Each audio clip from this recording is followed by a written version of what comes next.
Hey everybody, welcome to the channel and welcome to Celebrate Sausage. I hope you're having a great day. My name is Eric and I'm glad you could join us because in today's episode we are going to be making a smoked rabbit salami. And let me start off by saying I love rabbit. We have about 20 or 25 rabbits that we allow to free range on our property and they are insanely cool. They're fun to watch, they're incredibly cute, and they breed like, well, rabbits. Rabbit meat is high in protein, it's low in fat, low in sodium. There's just a lot of really great reasons to eat rabbit. And so in this video, we're going to take a rabbit and we're going to begin the process of dry curing it to turn it into an incredible salami. And salami making is really all about meat preservation. I mean, that's why it was invented in the first place.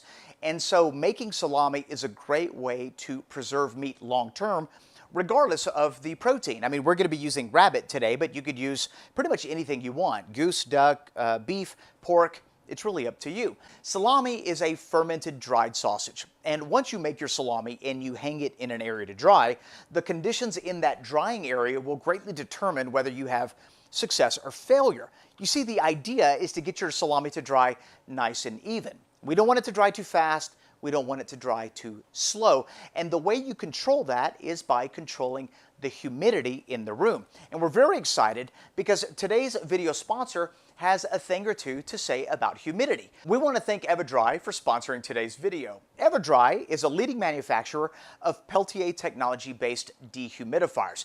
If you've watched any of our salami making videos, you'll know that we've been using EverDry exclusively for the last 4 or 5 years, not only in our salami chambers, but also in our cheese cave. And we use them in conjunction with a regular humidifier to help balance the humidity inside the room. EverDry makes an entire line of dehumidifiers, but if you're looking to get into salami making or cheese making and you need a dehumidifier, they only make 2 models that can accommodate our specific needs. You see, we need a dehumidifier that can be plugged into a controller and then turned off and on by that controller, and they only make 2 units that will do that. One is the 1100 unit and the other is the 2500 unit. Both of them do the exact same thing. They draw moisture from the air, and the only difference between the two is the size of area they can accommodate. The 1100 is great for your wine fridges or your compact fridges, while the 2500 is great for your full-size fridges. EverDry has been kind enough to extend a discount code on the 2 units that we're talking about today for those of you watching Celebrate Sausage. So if you're looking to get into salami making and you need a dehumidifier, now's the time to do it. I'm going to put a link in the description box below with the discount code. You can read up more about the 2 dehumidifiers and find out which size is best for you. We want to thank EverDry for sponsoring this video. Now let's make the smoked rabbit salami.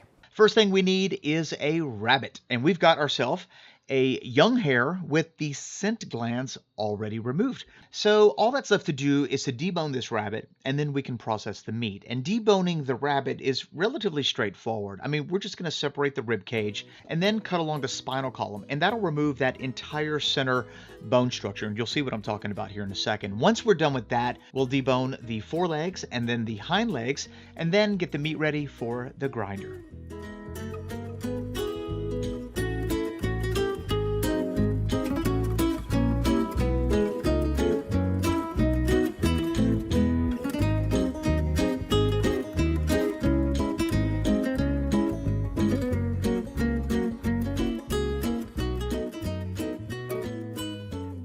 Our rabbit is deboned, and we're just going to cut everything up and get it ready for the grinder. Notice there's not a lot of fat on rabbit, so we need to add some pork back fat to this recipe. We're going to be adding about 30%, roughly.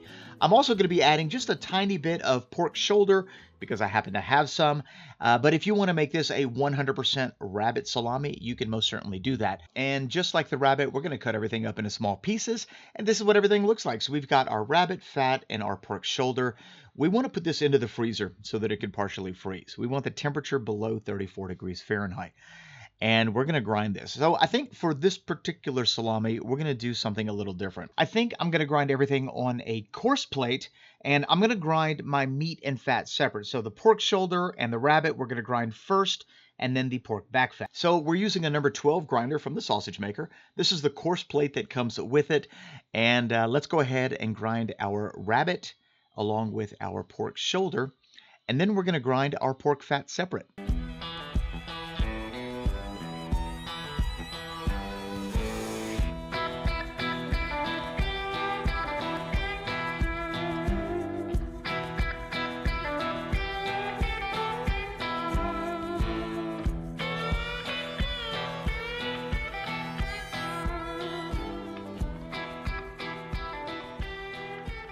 Okay, so far so good. And before we move on, let me show you what the pH of the raw meat is.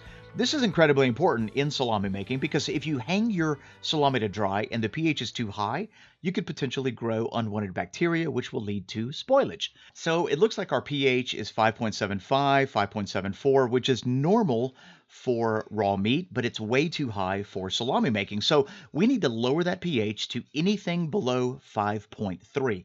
That's considered the safe zone. And we're going to lower the pH by fermenting our salami meat. And the easiest, most predictable way to ferment your meat for salami is by adding a bacterial starter culture.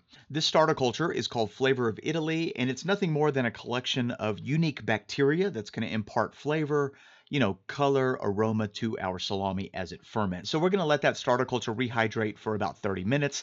And while that's happening, we're also going to rehydrate some casings. We're going to be using 61 millimeter protein lined casings. These are from the sausage maker. And we're just going to place that into some lukewarm water for about 15 or 20 minutes. And then finally, we're going to get our spices together. So we're going to use Instacure number 2. We've got salt, dextrose, a little garlic powder, and some black pepper. We're also going to be adding just a touch of coriander and some dried sage. We're going to finish it up with some orange zest, and that's what our flavor profile is going to look like for this salami. Our meat has been re-chilled and it's now time to mix everything. So you just want to make sure that the meat temperature is below 34 degrees when you go to mix it. And notice we're just mixing the meat only at this stage. So we're going to add our spices and then we're going to add our rehydrated starter culture. And we're just going to go ahead and just drizzle that on in there so that it can get well incorporated. And during this mixing process, your meat is going to start to get relatively tacky. As soon as it gets tacky and you can grab a little handful of it and it sticks to your hand, then we can go ahead and add the fat. Now, adding the fat separate at the very end of the mixing process is going to create some pretty pronounced marbling in this salami. So we're just going to mix this for another 30 or 45 seconds, really just to incorporate that fat. And as you can see, everything looks really sticky as I'm holding it and grabbing it. Let me grab just a little handful of it so that you can see what it looks like. I've got really nice fat definition. When I hold my hand upside down, it sticks to the bottom of my hand. And so now it's ready to put into a casing.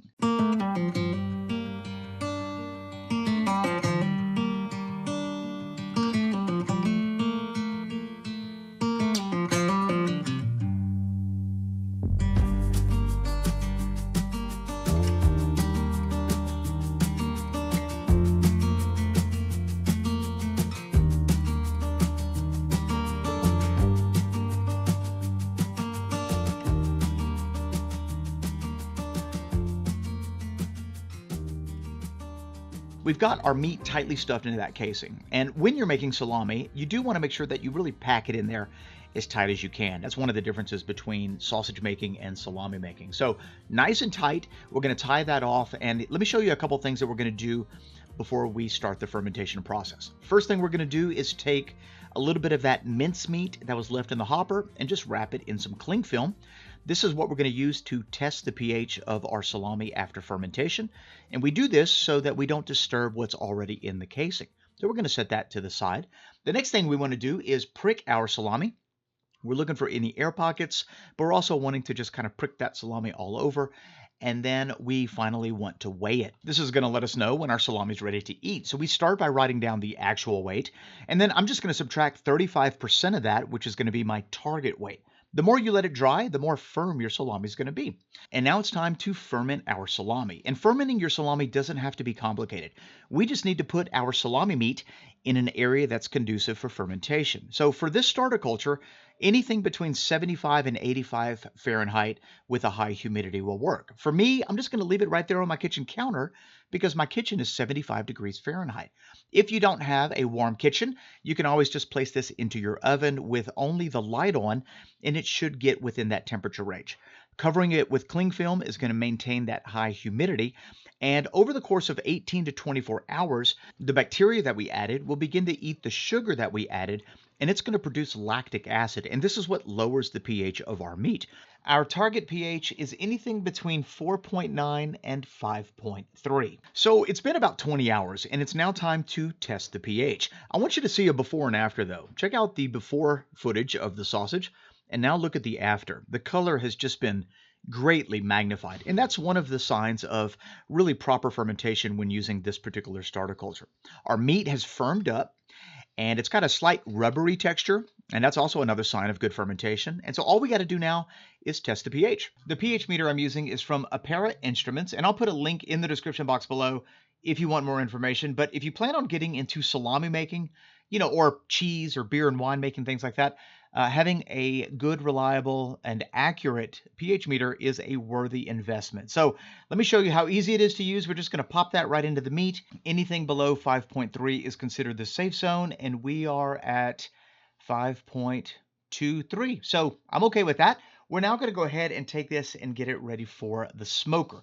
So a lot of people ask me what to do with this leftover piece of meat that we just tested the pH with. Well, if you go back to episode 9 of this series, you'll find an episode called Patina. And patina is an Italian salami that's coated in a polenta flour, and that's what we're doing right here. So we're just going to take that meat and coat it on all sides with that cornmeal, just like that. And then we're going to take that along with the chubs we just stuffed and place that into our smoker. We're going to want to cold smoke this for anywhere between 4 to 8 hours. It really just depends on the level of smoke that you prefer. I'm going to smoke these for about 6 hours. Give me a nice medium smoke. We're going to be using a combination of oak and cherry wood, and we're using a cold smoke generator by smoking it to make that happen. And as far as temperature goes, we want this to be a true cold smoke. So if you can keep the temperature of the area that you're going to be smoking the salami under 85 degrees Fahrenheit, that would be ideal. Our salamis have finished smoking, and during the time that they've been smoking, they've also continued to ferment. So the pH has dropped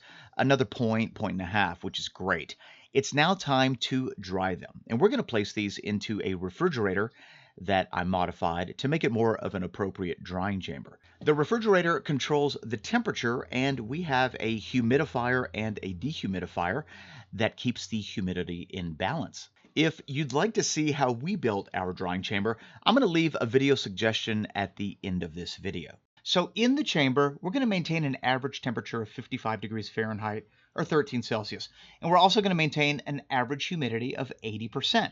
Our target weight loss is 35%, but if you like a more firm salami, you can let it go up to a 40% weight loss, and that would be totally fine. If you have a basement or a cellar in which the temperature is relatively cool and the humidity is relatively high, you can hang these in your basement or cellar, and that would be fine too. It's been about 7 weeks, and our salami has lost the appropriate amount of weight, and they look beautiful. Great, vibrant color.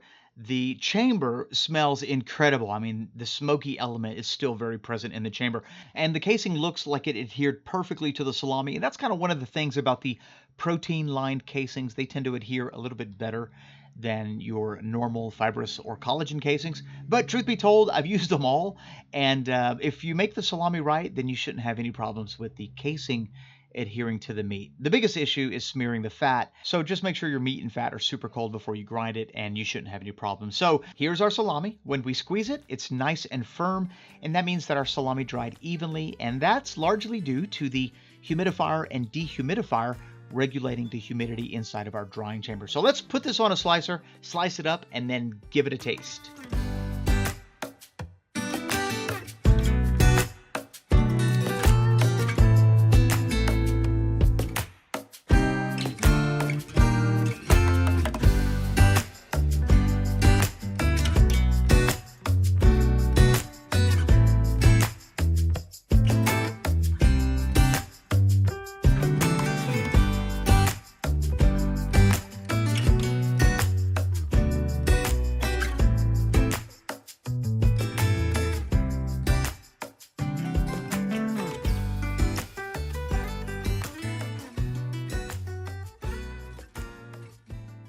And now we get to taste the smoked rabbit salami, and this looks gorgeous.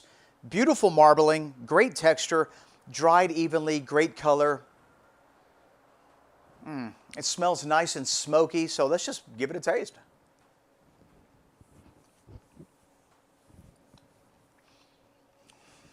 Ooh, that's a surprise. I forgot I even put that in there. Nice citrus note coming from the orange zest. That totally took me by surprise. What a really tasty salami. Overall, I think it's balanced in its seasonings. It has a great texture, and the fat is incredibly creamy. It just melts right into your mouth, adding a whole lot of flavor. And I hope you get a chance to try this rabbit salami. If you have any questions about it, leave them in the comment section below. And if you found this video to be entertaining or helpful, a great big thumbs up is always appreciated. If this is the first video you've seen from our channel and you like sausage making, salami making, meat preservation, take a moment, click that subscribe button and that notification bell so you don't miss a single one of our uploads. Thanks a lot for being here. We'll see you tomorrow. Bye-bye.